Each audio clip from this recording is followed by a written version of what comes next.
Alors, ben, merci pour ces deux présentations. Moi, j'ai des slides qui recoupent un certain nombre de choses qui ont déjà été dites. Alors, effectivement, de manière un peu ironique, j'ai intitulé ça Nouvelle économie de la culture ou Nouvelle culture de l'économie.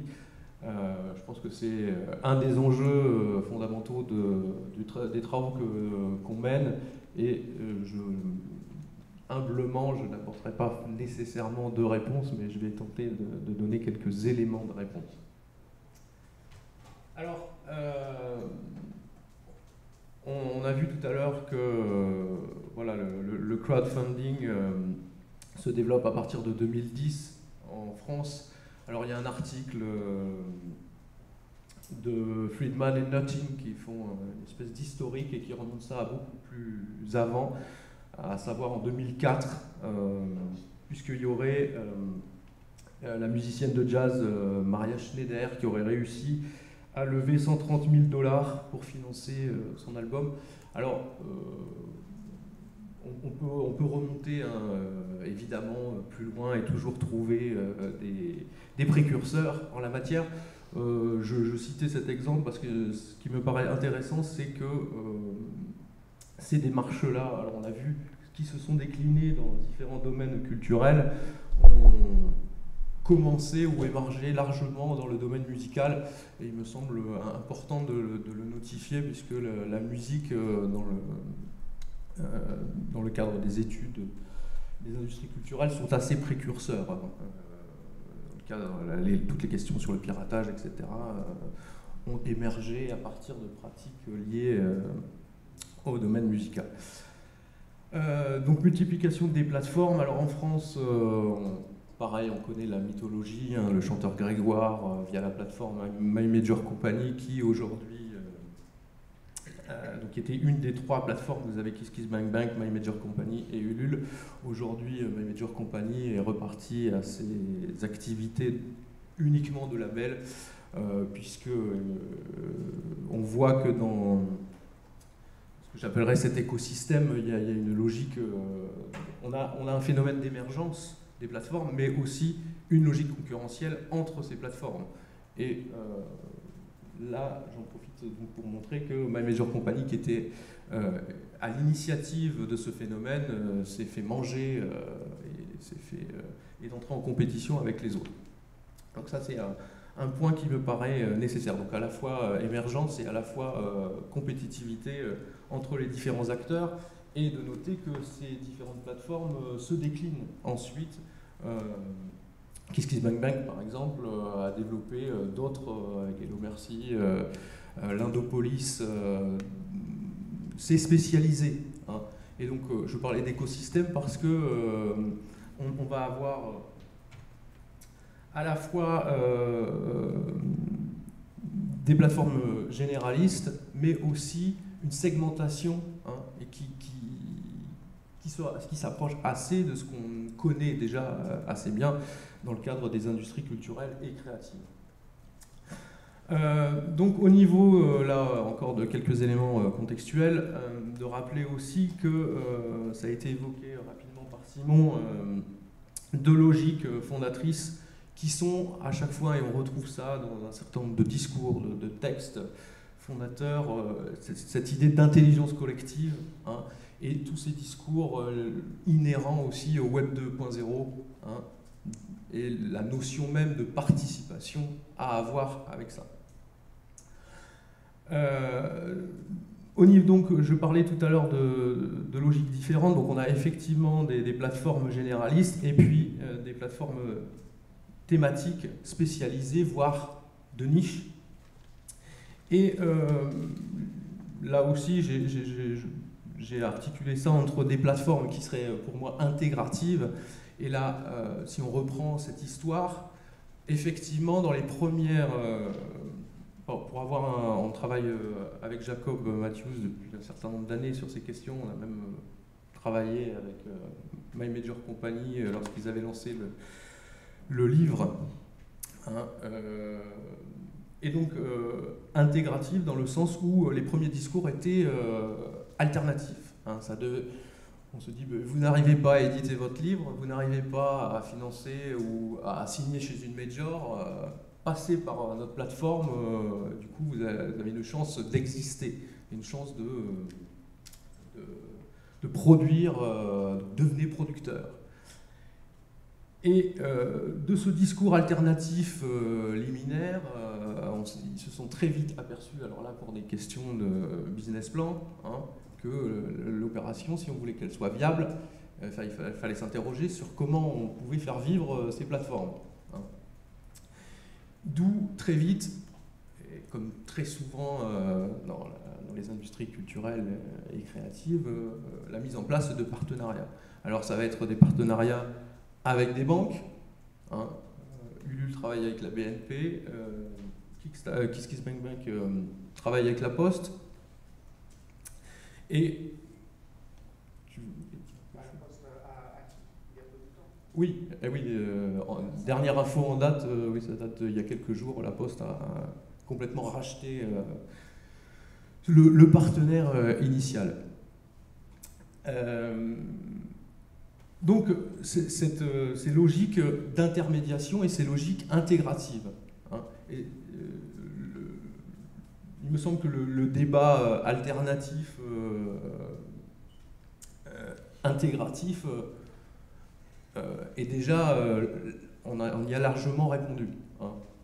Ce qui veut dire que le côté alternatif est plus dans le cadre des discours et donc de la communication, plus que dans les logiques économiques, hein, et les partenariats qui se mettent en place. Alors je ne vais pas revenir, puisque ça a déjà été évoqué 2 fois, hein, les fameux modèles qui permettraient de caractériser le crowdfunding. Juste rappeler qu'en France, on a la BPI qui, elle, donne 3 modèles, alors que généralement, on retrouve dans un certain nombre d'ouvrages plutôt 4 modèles. Peu importe, ce qui m'intéressait ici, c'est que on a fait un état des lieux de la littérature sur le sujet. Enfin, on a essayé, parce que la littérature est inflationniste sur ces sujets. On a un certain nombre d'ouvrages qui émanent donc du marketing, des sciences de gestion, et il propose, dès lors qu'il parle du financement participatif, d'en faire un outil original au service de stratégies de communication et de stratégies économiques existantes. Hein. Alors là encore, sur ce discours alternatif ou pas, on voit très bien ce vers quoi on tend et ce vers quoi on essaye d'engager un certain nombre d'acteurs, c'est-à-dire d'intégrer ça dans des stratégies beaucoup plus larges. Hein. C'est-à-dire qu'on va faire basculer le curseur vers vous et moi, vers le citoyen, etc., qui va être intégré de fait dans des stratégies économiques.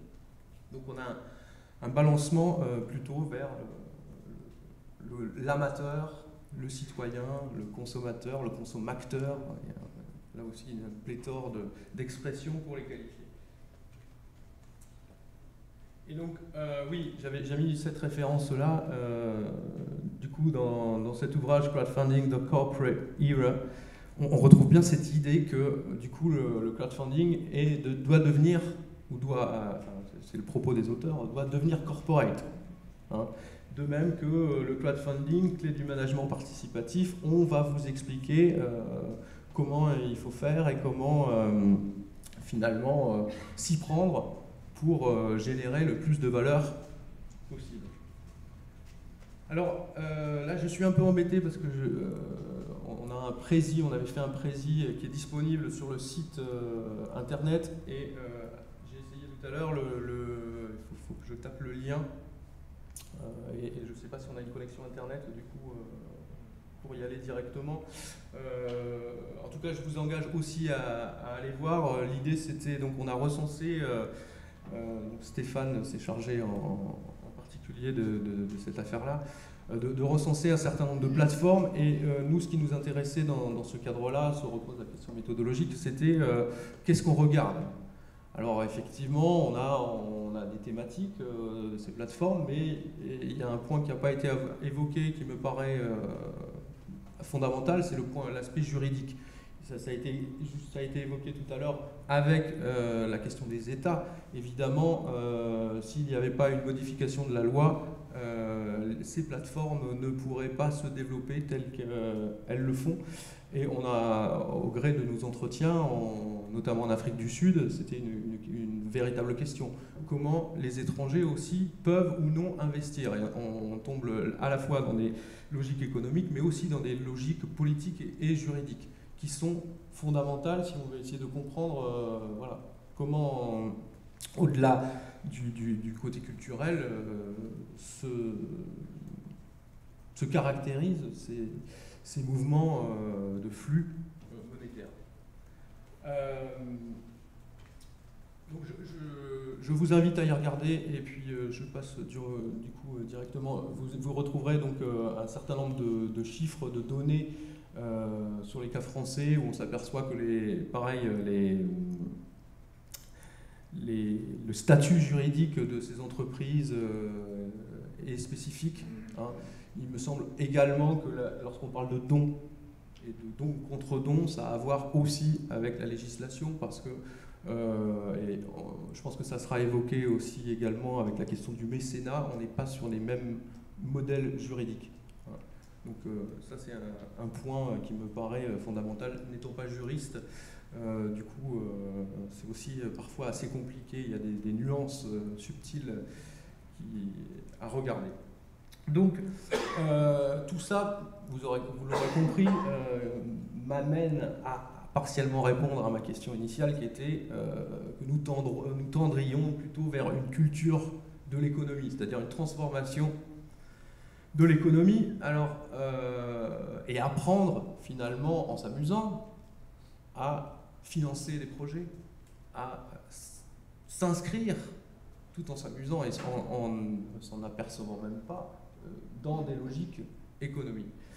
Alors pour ça, 3 éléments importants et fondamentaux, c'est éduquer, légitimer et rendre visible. Alors cette visibilité, elle passe dans un premier temps par la médiatisation dont j'ai parlé tout à l'heure. Cette médiatisation qui se fait de manière collective, j'ai appelé ça en référence aux médias traditionnels, mais aussi de manière individuelle.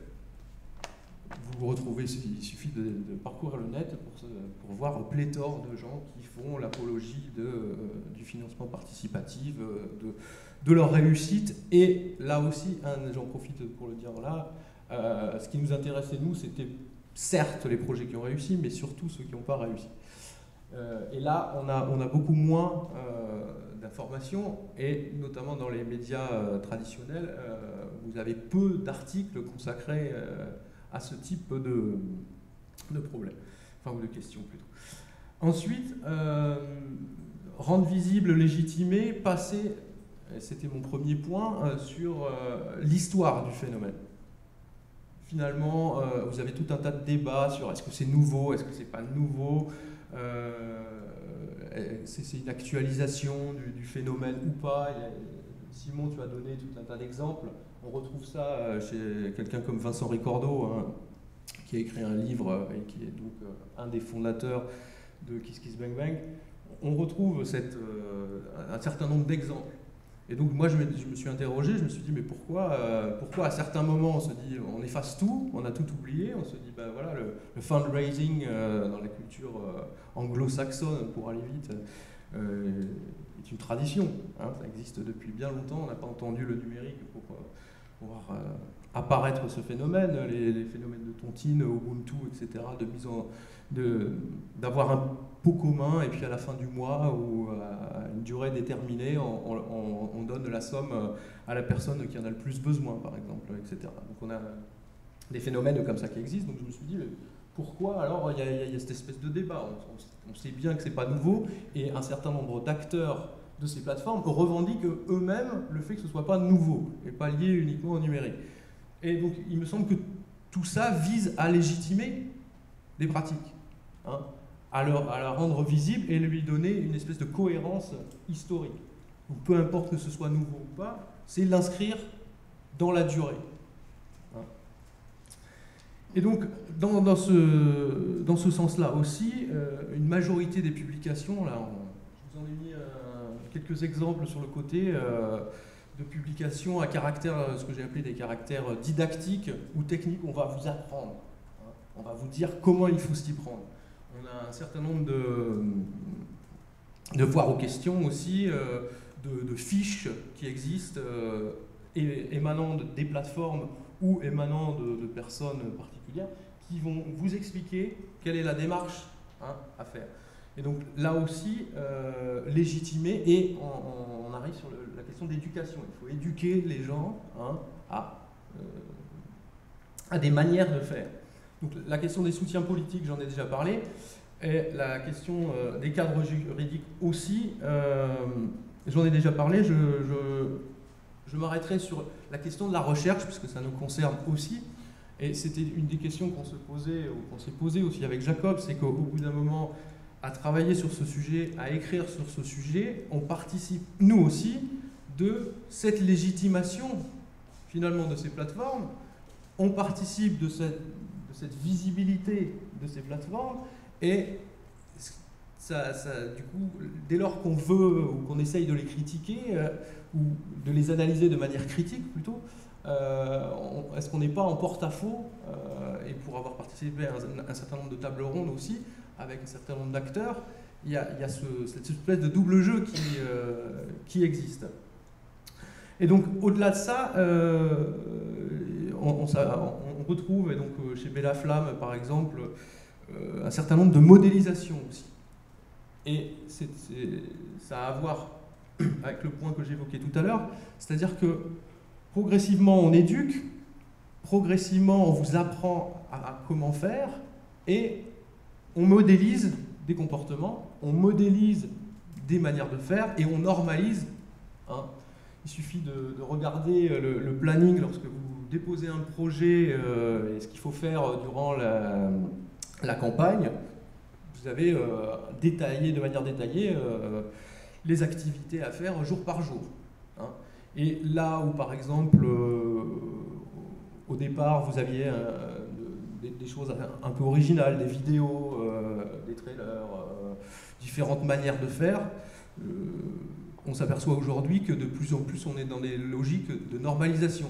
C'est-à-dire qu'il faut faire ça. Alors, quand je dis « il faut », ça nous amène à quelques éléments de conclusion, j'espère que je suis dans les temps, entre la question de l'injonction et de la suggestion. C'est-à-dire que, moi j'aime bien, en référence à Gilles Deleuze sur la société de contrôle, se dire que voilà, on n'est plus comme chez Foucault, dans cette logique d'injonction, tu dois faire ça. Là, ce qu'on retrouve dans les FAQ, c'est plutôt de la suggestion. Vous n'êtes pas obligé de le faire. Mais si vous voulez que ça marche, moi je serai vous, je ferai plutôt comme ça. Et donc, on a aussi, lorsque je parlais d'éducation tout à l'heure, cette logique de suggestion qui conduit à des logiques de normalisation des pratiques. Ensuite, la question de la diversité culturelle. Qui est là aussi au cœur et un des enjeux fondamentaux. Est-ce que ça promeut la diversité culturelle? Je pense que ce sera l'objet de débat et j'encourage. En tout cas, ce qu'on voit, c'est qu'il y a des logiques, ça n'a pas été évoqué ça, des logiques éditoriales de la part de ces plateformes. Donc, très vite, elles se sont dit, si on met en place des partenariats, si on veut survivre économiquement, on ne peut pas se permettre d'accepter tous les projets. Et donc, vous avez des logiques éditoriales qui sont mises en place, et chez KissKissBankBank, par exemple, c'est un projet sur 3 qui est retenu. Sinon, on vous dit, vous n'avez pas une communauté assez grande, votre projet est mal ficelé, etc., etc.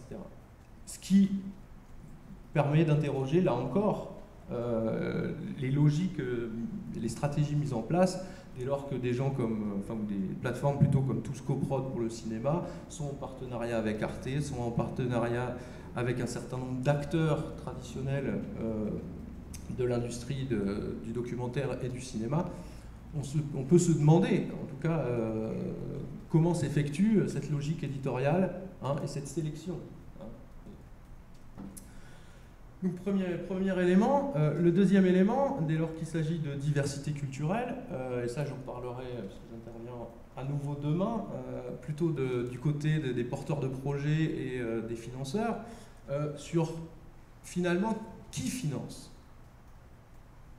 Qui finance.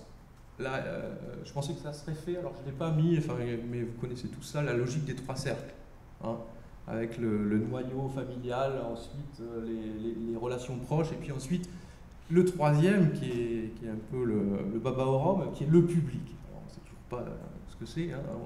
Alors demain, je reparlerai aussi de la notion de foule, puisqu'on parlait de crowdfunding, etc. J'en parle pas là. Du coup, on sait très bien à qui on s'adresse. On s'adresse à sa famille, on s'adresse aux proches et beaucoup plus rarement à un public. Et tous les entretiens qu'on a faits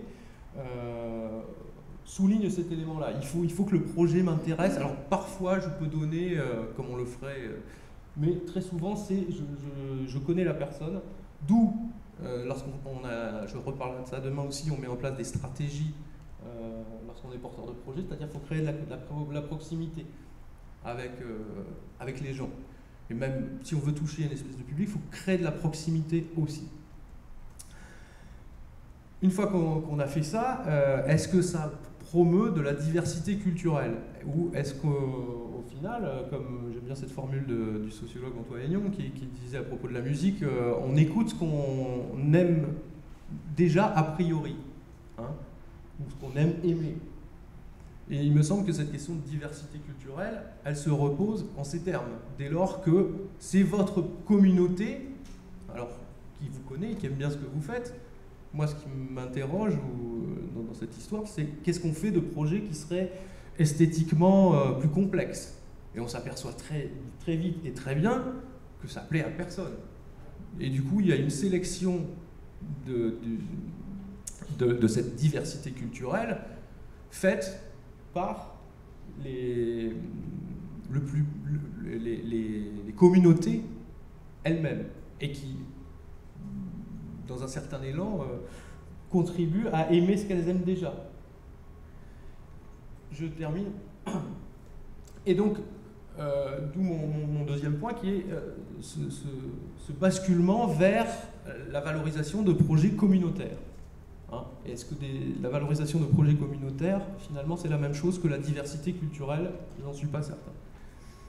Et dernier point qui m'interroge, et je reviendrai demain dessus aussi, c'est évidemment, puisqu'on a parlé d'éducation, qu'on a montré comment, finalement, on vous incitait à être actif, se pose cette question du travail gratuit, où la notion du ludique, je parlais tout à l'heure de travailler en s'amusant, devient fondamentale, c'est-à-dire que vous n'avez plus à vous interroger finalement sur du travail, vous ne faites pas du travail, vous vous amusez, vous êtes là en train de valoriser quelque chose, d'envoyer ça sur Instagram, d'envoyer ça sur Facebook, etc. Et on a cet aspect ludique, cette question du ludique qui est évoquée par Reynaud notamment, hein, qui montre comment le ludique a envahi la société.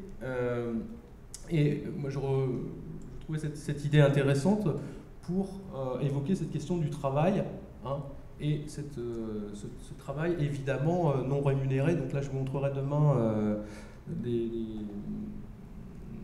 des données à partir de questionnaires qu'on a mis en place, notamment sur le temps de travail des porteurs de projets, combien ils passent de temps à envoyer des mails, à être présents sur les réseaux sociaux, etc. etc. Et on s'aperçoit que, évidemment, si on veut que ça fonctionne, il y a un investissement, hein, pour parler avec un terme économique, important à faire. Voilà. Je finirai là-dessus, donc je vous engage aussi à réfléchir à tout ça. Merci beaucoup.